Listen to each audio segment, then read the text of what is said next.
Things I learned in studying people that did amazing things in these workshops is I watched a lady for a whole hour. I watched her brain on the scan, and her brain was working so hard. And as I watched it over and over again, watched it over and over again, watched it over and over again, the more she tried to change, the worse her brain got.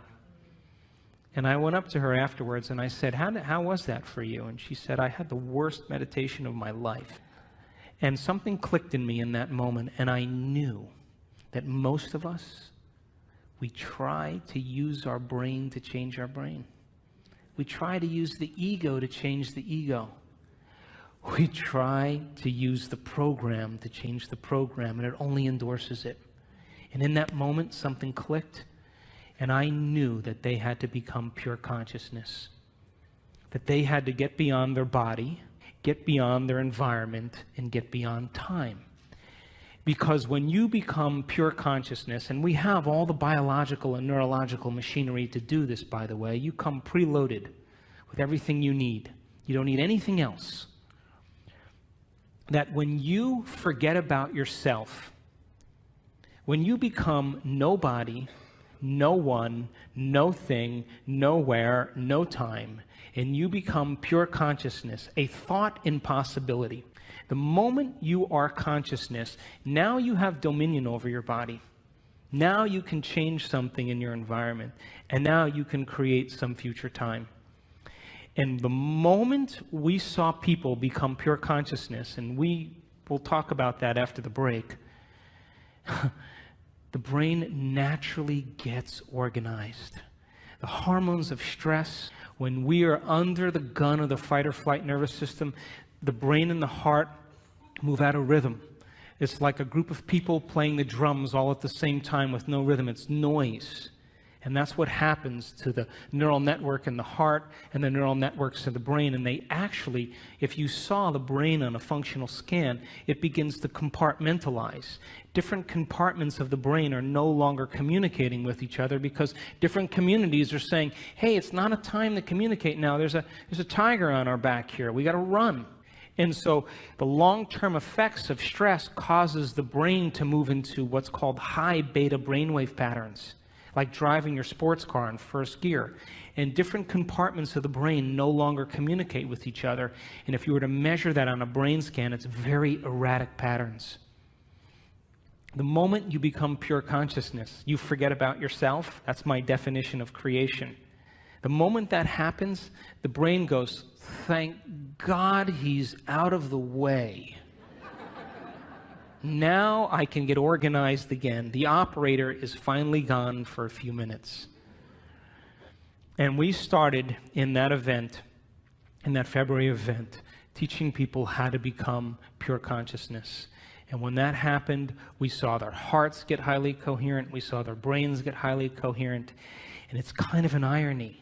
If you want to change something about your body, you got to forget about your body. You want to change something, problem in your life, you got to forget about your life. You want to create some future time, you have to forget about time. And you have to become no face, no gender, no profession. You have to become pure consciousness.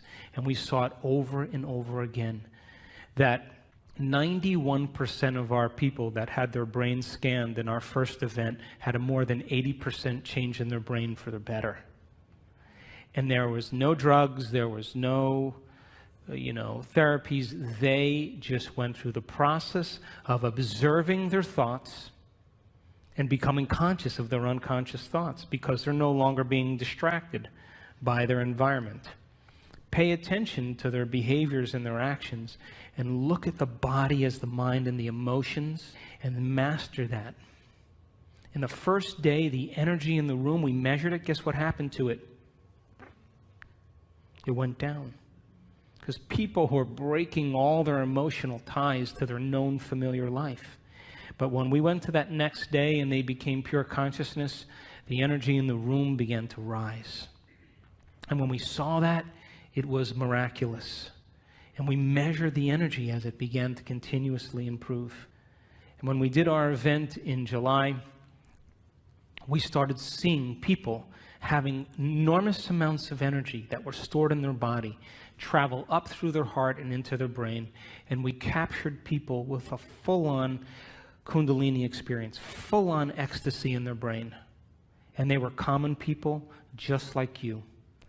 And boy, I tell you what, after that experience, they could care less about their checking account.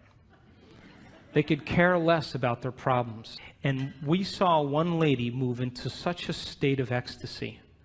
We were watching her on the camera, on the screen like this. And all of a sudden, we saw her brain get very organized. The front of the brain talking to the back of the brain, the back with the front, side to side. Strong level of coherence. And all of a sudden, she went into this high consciousness state called gamma brainwaves. And gamma brainwaves is super consciousness. And I looked at that screen, and I looked at the neuroscientist, and I looked at him again, and I said, I think she's in ecstasy. And we turned around, and she had tears running down her face. She was so connected to something greater. She didn't want the experience to end. I'm going to show you pictures of her brain. She wanted the moment to elongate.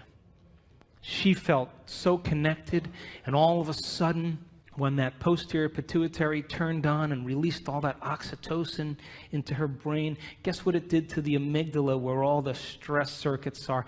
It anesthetized, it shut down fear, it shut down hostility, it shut down sadness. Those circuits are turned off when oxytocin is like that. And the heart begins to open its vascular channels, and motility increases, and she feels connected to something greater. And she would never try to force the outcome in that moment. She's already connected to the outcome. She's trusting in the outcome. And we saw it with more than one person. And so the concept of information to transformation is to empower you that it's possible, that all of this information and science and everything that's coming out right now is for us to do something with. And this is a time in history where it's not enough to know. It's a time in history to know how. And when you give common people the opportunity to understand the truth about themselves, and then you inspire them to go out and try it like a scientist. Hey, I'm going to change the way I think and feel. I should see some effect in my life.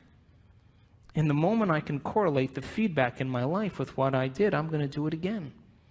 And so we've had people around the world heal themselves of all kinds of conditions. We've had people win the lottery. We've had people create new opportunities for themselves, because nobody is so special to be excluded from this phenomenon. And the phenomenon is that you are a creator. And when you live by the hormones of stress, you forget that, and so do I. And when we live by the hormones of stress, we are always trying to change matter by being matter. We're being a brain trying to change a brain. We're being matter trying to change something in our life. But when people begin to understand how to apply these principles, and they begin to practice them and make them a skill, and the more you practice it, the better you get at it. So think about this. What if you woke up in the morning, and instead of getting out of bed and doing the same thing as you did the day before, and going through the same routine as you did for the last 5 years, what if you woke up in the morning and you place your hand over your heart and you say, I'm going to teach you what it feels like to be noble today. I'm going to train you to know what abundance is. And you begin to marry a clear intention with an elevated emotion, and you memorize that feeling, and you're able to maintain that modified state of mind and body your entire day. Get ready, because something unusual is going to happen in your life. That's the law. And the hardest part about all of this, hardest part, is simply making the time to do it. Making time for our precious selves to decide then, well, geez, I want to be wealthy and abundant. Well, if I want to be wealthy and abundant, then I can't feel lack, because a wealthy person never feels lack. And if I feel lack, I'm going to attract lack. Gold only attracts gold. Lead doesn't attract gold.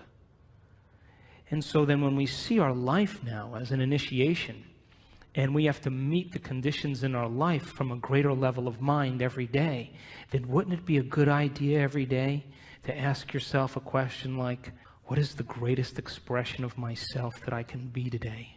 One lifetime today. Can I demonstrate love? Can I be patient?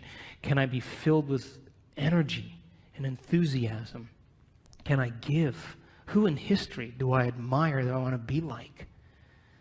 And you begin to rehearse a new way of being and begin to install the neurological hardware in your brain so you have the circuits in place that when you open your eyes, you're somebody else. And you get that heart-centered emotion going. You move out of these survival centers, and the moment you open your heart, it's a fact. The Heart Math Institute did the research. Take a clear intention and marry it with an elevated emotion, and you change matter. You alter DNA at a distance because the thoughts you think are like the electrical charge in the quantum field, and the feelings that you emote are like the magnetic charge. And how you think and how you feel broadcasts an electromagnetic signature that influences every single atom in your life. So what are you broadcasting every day? So if you were able to practice it and change your brain and body ahead of the environment every day, then your friends would go, you look different. Did you change your hairstyle? No. Really? Did you shave your mustache? No, never had a mustache. Really? Did you lose weight? No. Whoa, wow, something's different about you, because they're sensing a change in energy. And when you change your energy, you change your life. How many people are with me? So, great time to be alive, would you agree?